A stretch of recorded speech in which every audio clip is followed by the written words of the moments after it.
गावात शिफ्ट झाल्यानंतर माझा पहिला मित्र म्हणजे हा श्रेयांश.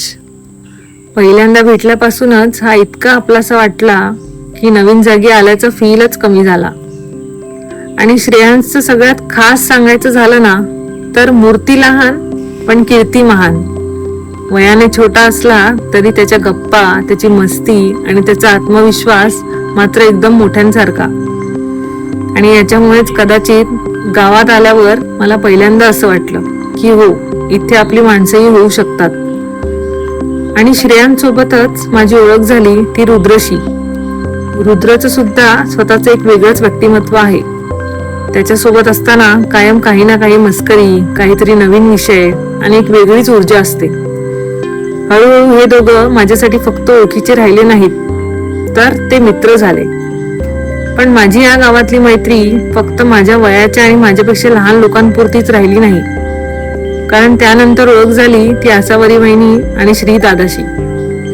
सुरुवातीला अर्थातच आपण सगळे एकमेकांसाठी नवीनच होतो. थोडं बोलणं व्हायचं, कधी सहज भेट व्हायची. मग हळूहळू गप्पा पण वाढत गेल्या. एकमेकांना ओळखायला लागलो, एकमेकांचे आयुष्यातले अनुभव समजायला लागले, आपापल्या गोष्टी सांगायला लागलो. आणि कधी या ओळखीचं मैत्रीत रूपांतर झालं हे खरंच कळलं नाही.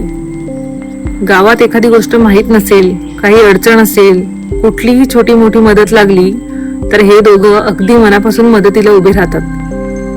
आणि त्यांच्यातली सगळ्यात चांगली गोष्ट म्हणजे त्यांच्यासोबत बोलताना कधी असं वाटतच नाही की आपण काही फॉर्मल बोलतोय. अगदी आपल्याच माणसांसोबत बसून गप्पा माराव्यात तसं सगळं सहज होतं. आणि कदाचित याचमुळे आमची मैत्री हळूहळू खूप छान झाली. एकमेकांचे अनुभव सांगितले, काही नवीन गोष्टी एकमेकांकडून शिकायला मिळाल्या, कधी नुसत्याच गप्पा मारल्या. आणि त्यामुळे माझाही आत्मविश्वास वाढला की आपण सुद्धा गावात छान राहू शकतो, इथलं आयुष्य समजून घेऊ शकतो आणि इथल्या लोकांमध्ये आपलीही एक जागा तयार करू शकतो. आणि या सगळ्यातून एक वेगळाच आपलेपणा तयार होत गेला. आता तर आमचं वेगळंच. दादा वहिनी थोडे साहसी प्रकारातले आहेत ना. कुठलाही बेत खूप आधी करायची गरजच नसते. अचानक काहीतरी सुचलं, सगळ्यांना आवडलं आणि मग काय लगेच निघायचं. आज कुठे जायचं, उद्या कुठे फिरायचं, कधी नदीवर तर कधी कुठे. कधी कधी बेत बनवण्यापेक्षा फक्त चला जाऊया एवढंच पुरेसं असतं. आणि आजची ही नदीची भटकंती सुद्धा काही फार वेगळी नव्हती. दादानी सांगितलं चला नदीकडे जाऊया आणि मग काय आम्ही 6 जण निघालो. मी आणि सिद्धेश आणि आमचे हे 4 गावातले मित्र, रुद्र, श्रेयांश, आसावरी वहिनी आणि श्रीदादा. मला अशा अचानक ठरलेल्या बेतांची ना एक गोष्ट खूपच आवडते. कारण त्यात काही अपेक्षा नसते ना. काय होणार आहे, किती वेळ थांबणार, काय करणार, काहीच ठरलेलं नसतं. फक्त सगळे एकत्र असतात आणि मग तो दिवस जसा पुढे जातो तसा आपण तो आनंद घेत जातो. खरं सांगायचं तर या चौघांचं वय वेगळं आहे, स्वभाव वेगळा आहे, प्रत्येकाचं व्यक्तिमत्व वेगळं आहे. पण तरीही या चौघांसोबत मला एक गोष्ट समान वाटते. त्यांच्यासोबत ना मी अगदी सहज असते. आणि मला वाटतं मैत्रीची ही खरी मजा आहे. मैत्री करण्यासाठी समोरची व्यक्ती आपल्या वयाची असावी, आपल्यासारखीच असावी, आपल्यासारख्याच गोष्टी आवडत असाव्यात असं काहीच नाही. कधी एखादी व्यक्ती आपल्यापेक्षा खूप मोठी असते तर कधी खूप लहान. पण विचार जुळतात, मन मोकळेपणाने बोलता येतं, एकमेकांसोबत वेळ घालवताना छान वाटतं आणि तिथूनच मैत्री तयार होते. माझ्यासाठी या गावातल्या या 4ही मित्रांची गोष्ट अशीच आहे. श्रेयांश पासून सुरू झालेली ओळख, रुद्र आणि मग हळूहळू दादा आणि वहिनी.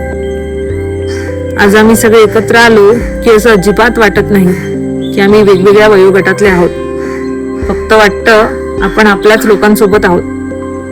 खरं सांगायचं तर गावात शिफ्ट होण्याआधी माझ्या मनात बरेच प्रश्न होते. नवीन जागा, नवीन लोक, आपण इथे कसं जुळवून घेणार, आपल्याला इथे आपलं वाटेल का. पण हळूहळू या सगळ्या छोट्या छोट्या ओळखी माझ्यासाठी खूप मोठ्या झाल्या. कारण एखाद्या जागेला आपलं घर बनवतात त्या फक्त भिंती नाहीत, तिथली माणसं ती जागा आपली बनवतात.